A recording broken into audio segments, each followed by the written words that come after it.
Hello friends, welcome to the Geomorphology MCQs for various geological exams. In this video, we will see from question number 41 to question number 48. So, let us start with our question number 41. The climatic condition under which chemical weathering would be most rapid. Okay, so now our first option is cold and dry. You know that for the chemical weathering, we should have a fluid, generally water, and in the dry condition the water is absent, and there is also a cold condition. Cold condition means a very low temperature, and for any chemical reaction there should be minimum amount of temperature for the activation of that chemical reaction. Okay, so to start chemical reaction we need certain amount of temperature, and in the cold areas there will be no temperature. And if we talk about the question number 3, there is, although the moist condition means we have the water, but it is cold condition, so we do not have any temperature to start the chemical reaction. Then we have the hot and dry condition. Here in the hot condition you have temperature, but because of dryness you have no water or no H2O. If you will see about the option number 2, that is hot and humid, so the term humid is applies that we have water H2O, and it is hot, that means the temperature is there, so we can start a chemical reaction with the help of water and temperature as well.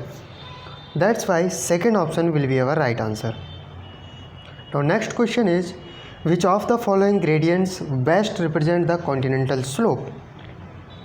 So as we move from continents towards the ocean like this, then first we have the continental shelf, then continental slope, then continental rise, then finally we have the ocean floor.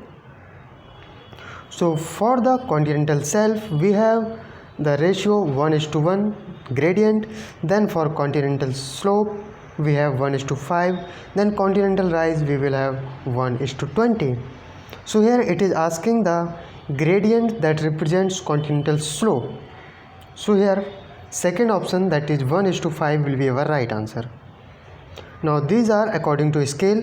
We have the different type of scales like graphical scales, RF. Okay, so here these are represented in the RF, that is representative fraction scale. Now next question is, under which of the following condition does a river aggregate? Aggregate means simply the deposition. Okay, that means we are increasing the depositional thickness. So let us see about the different conditions. First is the high water to sediment ratio. Water to sediment ratio. Okay, if it is high, that means there is more water. If there is more water, then definitely it will try to move the sediments more and more. That means this condition is not suitable for the aggregation. Then the second one is low water to sediment ratio. Here sediments is more and water is low. That means water is less able to remove or less able to transport the sediments, and finally the ideal condition for the aggregation. Then the third option is high velocity and low sediment ratio. If we have high velocity, then definitely it will transport the sediments in more effective way. Then high gradient and sediment load. If gradient is high, definitely sediments will try to roll down under the influence of gravity, and this is also not suitable for the aggregation. So finally only second option is suitable, in which the river will aggregate. Now next question is, a drastic increase in the drainage basin area of a river is possible only by either headward erosion or river capture, increase in the surface runoff, and none of the above. So first let us see about the drainage basin. Suppose that this is a river, something like this. Okay, so whatever area it is surrounded by, it is covered, filled with this river, is known as your drainage basin. Okay, and you have another river like this. Okay, So there is another drainage basin for this river like this. So if we are going to increase the drastic increase in the drainage basin, definitely we have to merge all these two rivers into one, and that is the process known as river capture, in which one river captures the another river like this is captured by another river, so it will become one. And as these two rivers become one, then the drainage basin will be, or drainage basin area will be this much.